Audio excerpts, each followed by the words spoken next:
আমাদের উপমহাদেশে পরপর ৩ দেশে সরকার বিরোধী আন্দোলন অভ্যুত্থান হলো এবং সরকার পতন হলো, নতুন সরকার আসলো। এই ঘটনা আমরা দেখেছি এবং শ্রীলঙ্কা, বাংলাদেশ এবং সর্বশেষ নেপাল, এই ঘটনাগুলো যেটা ঘটলো ধারাবাহিকভাবে বিশ্লেষকরা অনেকেই দাবি করেন যে এই ৩টি ঘটনার সঙ্গে আমেরিকার ডিপ স্টেটের সম্পর্ক রয়েছে এবং আমেরিকা এই সরকার পতনগুলো যেন নিশ্চিত হয় সেই কাজটা করেছে। এই ৩ দেশের পরে এবার চতুর্থ টার্গেট কি তাহলে ভারত এবং নরেন্দ্র মোদীর সরকার?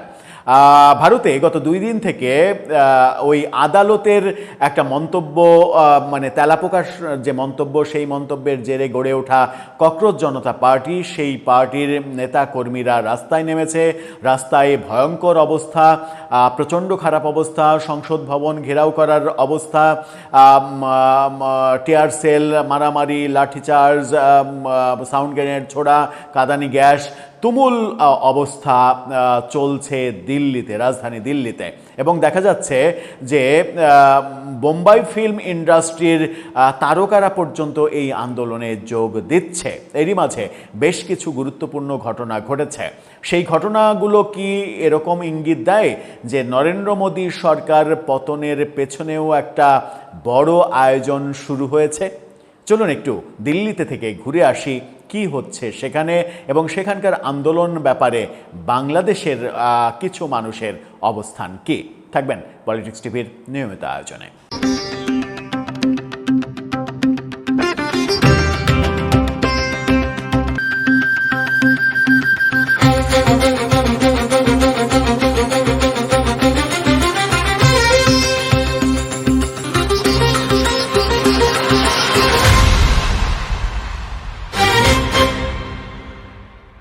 দর্শক, বলছিলাম ককরোচ জনতা পার্টির আন্দোলন, তুমুল আন্দোলন শুরু হয়েছে গত ২ দিন থেকে।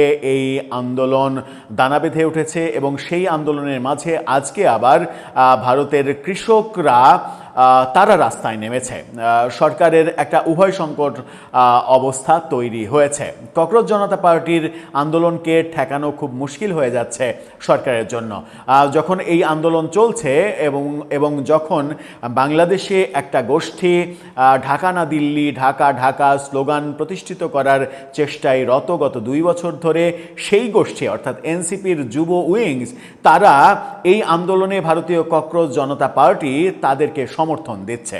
তো যে ভারতকে আমি চোখেই দেখতে পারি না, যে ভারতকে আমি শত্রু মনে করি, যে ভারতকে মনে করি যে বাংলাদেশে আধিপত্য বিস্তারের চেষ্টা করে, যে ভারত সম্পর্কে বলি যে হাসিনা ভারতের কাছে দেশকে বিক্রি করেছে, সেই ভারতের একটা দলকে সমর্থন করা কেন?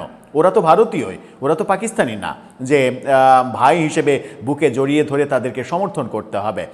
এই ব্যাপারগুলো আমরা দেখছি, সেটা খুবই ইন্টারেস্টিং ব্যাপার।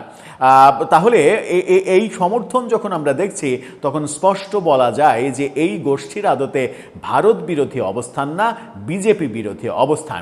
বিজেপি বিরোধী অবস্থান যদি সাম্প্রদায়িক কারণে হয়, তাহলে এই গোষ্ঠীর বাংলাদেশের সাম্প্রদায়িক গোষ্ঠীর সঙ্গে নির্বাচনী জোট কিংবা দহরম মহরম সম্পর্ক, পিতা পুত্রের মতো আচরণ, এগুলোও তো খুব একটা গ্রহণযোগ্য হতে পারে না। ভারতে যেটা হচ্ছে গত ২ দিন থেকে খুবই বাজে অবস্থা। একটা ছবি আপনারা দেখে নিতে পারেন। ধোঁয়ার কুণ্ডলীর মাঝে এক তরুণ ইট ছুটছে কিংবা কিছু একটা ছুটছে, এরকম ধোঁয়া দিল্লির আকাশ ছেয়ে গেছে এবং তারা গতকালকে সংসদ ভবন ঘেরাও করেছিল। সেখানে ব্যাপক সংঘর্ষ হয়েছে, অনেকে আহত হয়েছে, অনেক মানুষ আহত হয়েছে এবং মানে অনেককে গ্রেপ্তার করার ঘটনা ঘটেছে এবং সেই গ্রেপ্তার করার মধ্যে ককরোচ জনতা পার্টির প্রধান অভিজিৎ দীপকেও গ্রেপ্তার করা হয়েছে। এটা একটা বড় ঘটনা এবং সেই গ্রেপ্তারের পরে ককরোচ জনতা পার্টি আরও বেশি ফুলে ফেঁসে উঠেছে।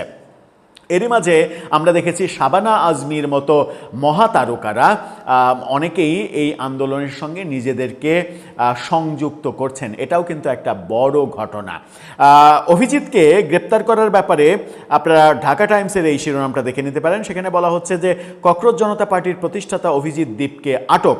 ভারতের রাজধানী দিল্লিতে মেডিকেল ভর্তি পরীক্ষার প্রশ্নপত্র ফাঁসের প্রতিবাদে ভারতের রাজধানী দিল্লিতে ককরোচ জনতা পার্টির ডাকা সংসদ অভিযান ঘিরে দলটির সমর্থকদের সঙ্গে পুলিশের ব্যাপক সংঘর্ষের ঘটনা। এ সময় দলটির প্রতিষ্ঠাতা অভিজিৎ দীপকে আটক করেছে পুলিশ। সংঘর্ষের জেরের মধ্যে দিল্লির কয়েকটি মেট্রো স্টেশন সাময়িকভাবে বন্ধ করে দেওয়া হয়েছে। তিনি অভিযোগ করেন, আন্দোলন চলাকালে লাখাদের পরিবেশ আন্দোলনকারী সোনম ওয়াংচুকের স্ত্রী গীতাঞ্জলি অংমর সঙ্গে পুলিশ অসদাচরণ করেছে। জানা গেছে, রোববার রাত থেকে ভারতের বিভিন্ন প্রান্ত থেকে আসা আন্দোলনকারীরা দিল্লির যন্তর মন্তরে জড়ো হতে শুরু করেন। সোমবার সংসদের বাদল অধিবেশন শুরু হলে তারা সংসদ ভবনের দিকে পদযাত্রা করেন। এ সময় পুলিশ বাধা দিলে কয়েক দফা সংঘর্ষের ঘটনা ঘটে। বিক্ষোভকারীরা সংসদ ভবনের কাছে রেল ভবন এলাকায় পৌঁছালে তাদের ছত্রভঙ্গ করতে পুলিশ অ্যাকশনে নামে এবং ব্যাপক অ্যাকশন। রাতের দিকে, গত রাতে এমন খবরও ছড়িয়ে পড়েছিল যে বিক্ষোভকারীরা সংসদ ভবনে ঢুকে গেছে।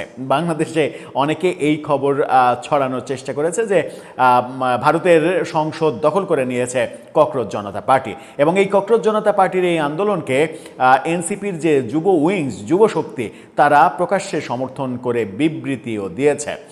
এই সমর্থনটা কতটা গ্রহণযোগ্য সেটা একটা বড় বিষয়, কারণ ওটা তো ভারতের কোনো কিছুই তো সমর্থন করার কথা নয়, কিন্তু একটা সরকার বিরোধী আন্দোলনকে তারা সমর্থন করছে। এই কারণেই যেটা শুরুতে বললাম যে ভারতের এই ককরোচ পার্টির আন্দোলনের সঙ্গেও কি আমেরিকার ডিপ স্টেটের সম্পর্ক রয়েছে।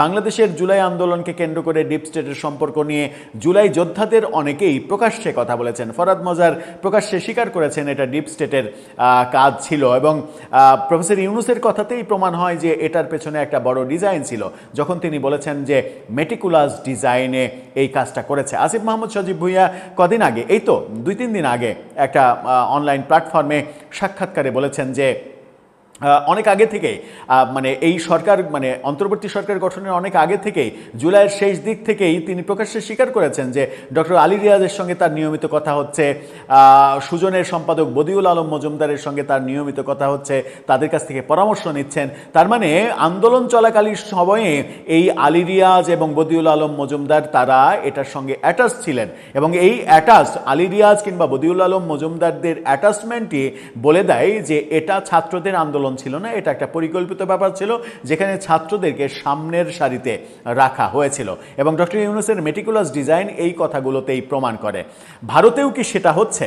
সাম্প্রতিক সময়ে আমরা দেখেছি যে দিল্লির সঙ্গে আমেরিকার যে সম্পর্ক, সেই সম্পর্কে টানাপোড়েন শুরু হচ্ছে, কখনো কখনো বন্ধুত্বের বাতাস দেখছি, এবং বর্তমানে আবারও টানাপোড়েন শুরু হয়েছে।